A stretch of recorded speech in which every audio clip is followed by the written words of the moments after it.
on today's episode of Anime Afterthought Plunderer, episode 16, The War of Waste Disposal. Where do you even begin with an episode like the one we got today? I'm so gutted right now because not only are we witnessing history, well, from the Futures Group point of view, gone wrong, there's just literally so much action going on. Like, I was not expecting it to go this crazy this quick, but hell, we are talking about Plunderer. Ending last week's episode and picking it up today, Licht is confronting the rest of Class A about his upcoming surgery. Yes, the other students are worried about their newly elected commander. Everyone is basically up in arms, and this is the point in history where maybe our future group is supposed to change. No one really understands the temporal anomalies that'll come from this, and some are having conflicting emotions, as we see with Lin, who basically tries to stop him, like calling him Pudding, you know, his future nickname. Of course, past Licht doesn't know what the hell she's talking about, but then stopping herself, you know, midway through, as we see in a flashback. She actually, you know, doesn't want to lose the Licht they know in the future. That's the one she met. That's the one she's, I would say, fallen for. Soon after this, we see that Licht is going through the surgery. The surgery began. It looks like it's some kind of, or at least it involves some kind of blood transfusion. We have Schumerman laying on the table next to him, the blood going through maybe some kind of, it looks like some kind of like dialysis machine, and then obviously it's going into Licht. And everyone else is still absolutely worried. Of course, you know, their chosen leader is going through this procedure that, you know, a mere, as Frenda would put it, a mere soldier couldn't take. We need a fucking wizard. So yeah, everyone is basically down in the dumps, dealing with their own way, one of which is Sonohara. She is just, you know, falling into her regiment of practice shooting. And again, lo and behold, out of nowhere, who shows up to, I don't know, just give her the shit? It's Doen. Doen once again is fucking with Sonohara, but obviously the way he says it comes off super fucking douchebag, but now I understand why you guys say Doen's actually a good guy. In reality, he's trying to get Sonohara kicked out. He's just doing it in the worst fucking way possible. Literally grabbing her by the fucking hair. Obviously, Jail once again is there to rescue Sonohara, even giving her another one of his stars, but this time trying to inject some conviction into this girl. I mean, her only reason to stay at this military school is to stay close to Licht because he's the only one who has ever protected her, and because she's constantly getting bullied, you know, her entire life. And he goes, that's not a good reason. That's just dependency. You need conviction if you truly want to be strong. Cutting back to our main group, we see that Lin once again is down in the dumps. She has this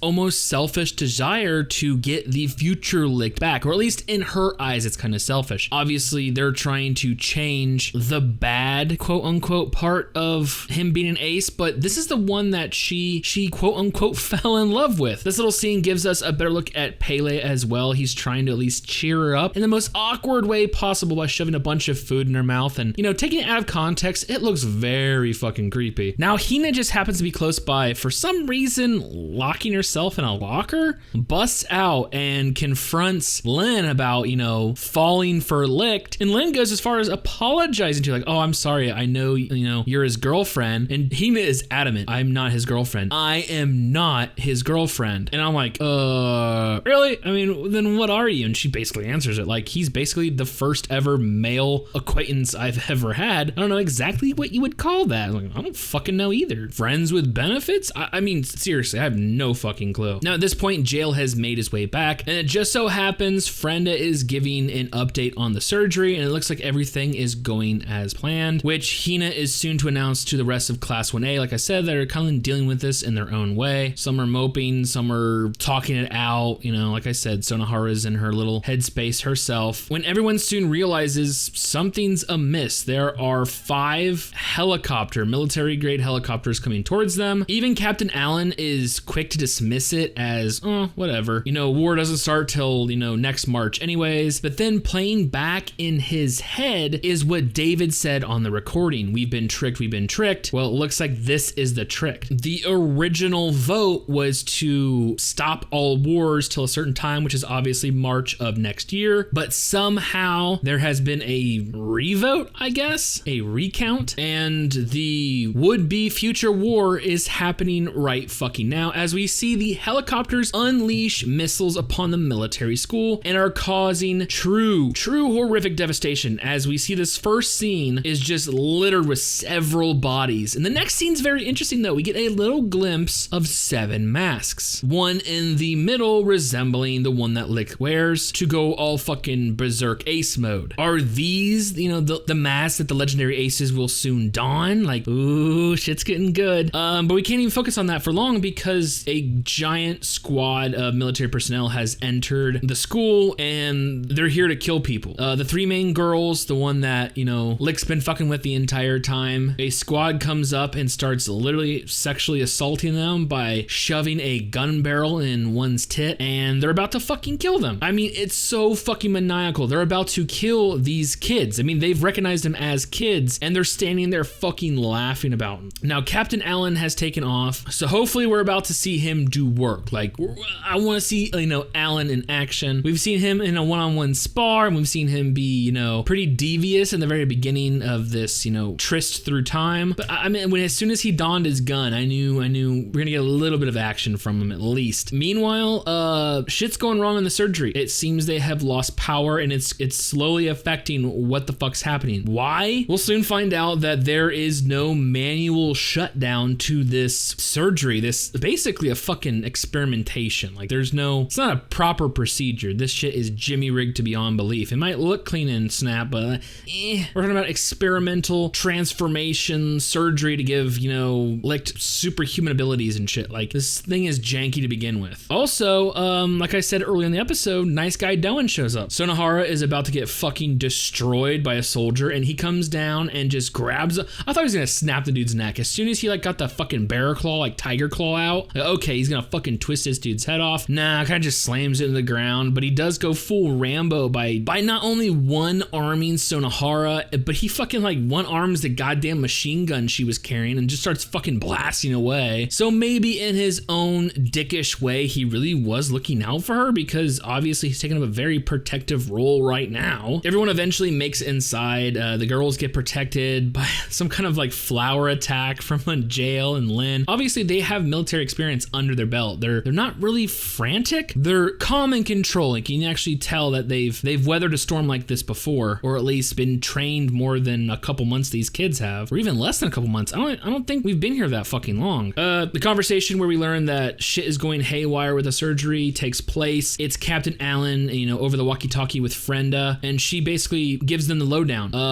There are 7 original ballots in the world. These are the ballots used to cast a vote with all things. The other countries, the enemies, have control over 4. So at some point, they recasted a vote and changed the war's date from the impending March to September. I'm with Alan when he questions why the fuck Frenda is getting off on this. You can see she has that fucking, hentai look in her fucking eyes. So what the fuck is up with her?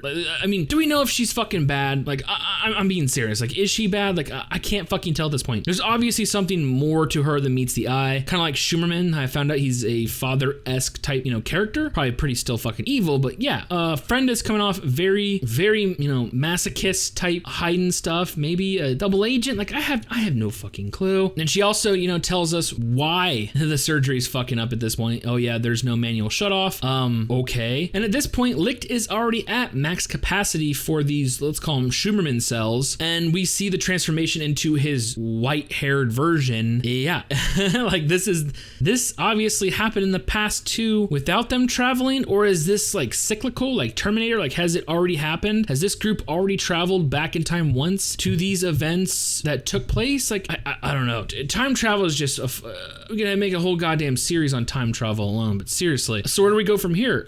We gotta turn on the auxiliary power. It's located literally on the opposite side of the fucking school, so we have to go from one side to the other, and there is an entire fucking battalion of fucking soldiers out there, so we're pretty much fucked. I mean, they're kids, and they're using so-called, reusable weapons. I mean, some bitch got bow and arrow, and it's against fucking assault rifles. The massacre that's about to take place does not look good, but it's not from the people you think that I just boasted about having machine guns. Yes, we saw some casualties as Alan and the group of Class A try to make it there. We see Tokikaze doing work. We see that main chick using her rapier. We see one of the spear dudes gets fucking taken out guarding her. Hina stays back to try to fucking fix them, but who knows? She's getting fucking confronted by a soldier at this point. God damn. Captain Allen takes a fucking fucking bazooka rocket to the fucking face. So yeah, I'm pretty much guaranteeing that the future commander of the Alcyon army,